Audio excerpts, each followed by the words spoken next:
Olá, pessoal! Sejam bem-vindos de volta ao nosso canal. Hoje, vamos mergulhar num tema fundamental da filosofia que molda muitas das nossas decisões diárias. Mesmo que a gente não perceba, a racionalidade deontológica.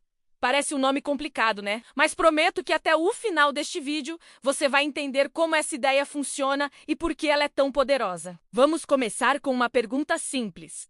O que faz uma ação ser moralmente correta? Se você pensou que a resposta depende das consequências, tipo, se o resultado for bom, a ação é boa, você está pensando de forma consequencialista. Mas a deontologia vira essa lógica de cabeça para baixo. Para um deontólogo, o que importa não é o resultado, mas sim a natureza da própria ação. A moralidade está no ato em si, e não no que ele causa depois. Imaginem um capitão de navio que, durante uma tempestade terrível, se recusa a abandonar a embarcação até que o último passageiro esteja seguro. Ele não faz isso porque espera ser chamado de herói ou receber uma medalha. Ele faz isso porque sente que é o seu dever.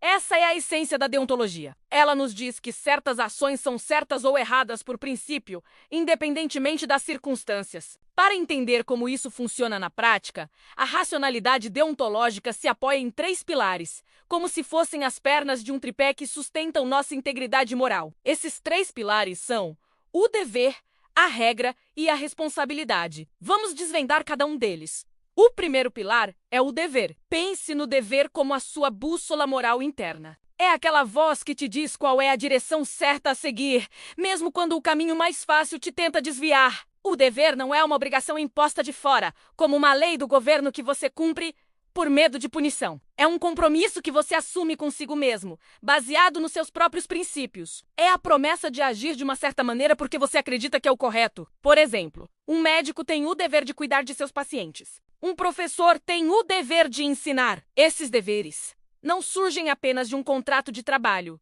mas de um entendimento moral profundo sobre o papel que eles desempenham na sociedade. O dever nos dá um norte, uma direção clara que guia nossas ações e nos impede de ficar perdidos no mar das nossas vontades passageiras.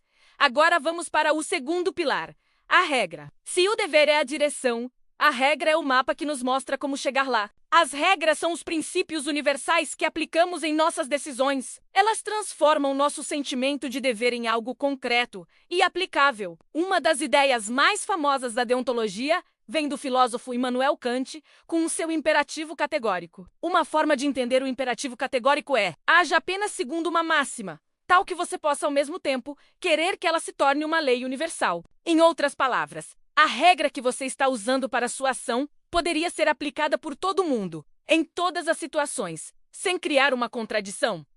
Vamos pensar no ato de mentir. Se eu decido mentir para conseguir um empréstimo, a regra que estou usando é permitido mentir para obter vantagens pessoais. Agora, vamos universalizar essa regra. Se todo mundo mentisse sempre que fosse conveniente, a própria noção de verdade e confiança deixaria de existir. Ninguém acreditaria em mais ninguém. A própria mentira perderia o seu poder, porque ela depende da expectativa de que as pessoas geralmente dizem a verdade. A regra se autodestrói. Portanto, segundo essa lógica, mentir é moralmente errado, não por causa das consequências ruins que pode causar, mas porque a regra por trás da mentira não pode ser universalizada. A regra dá forma e consistência ao nosso dever. Isso nos leva ao nosso terceiro e último pilar: a responsabilidade. Se o dever é a direção e a regra é o mapa, a responsabilidade é o compromisso de seguir o mapa. É o que nos conecta à nossa promessa. Ser responsável significa arcar com as nossas escolhas e reconhecer que somos os autores das nossas ações. A responsabilidade garante que a gente não abandone nossos princípios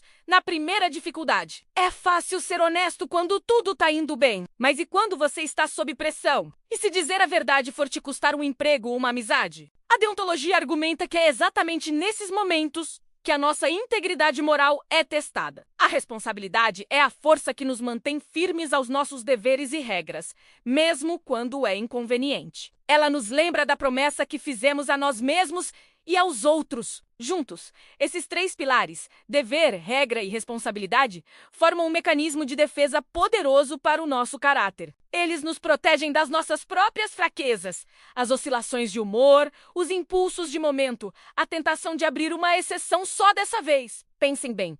Quantas vezes já vimos pessoas justificarem atos questionáveis, dizendo: os fins justificam os meios?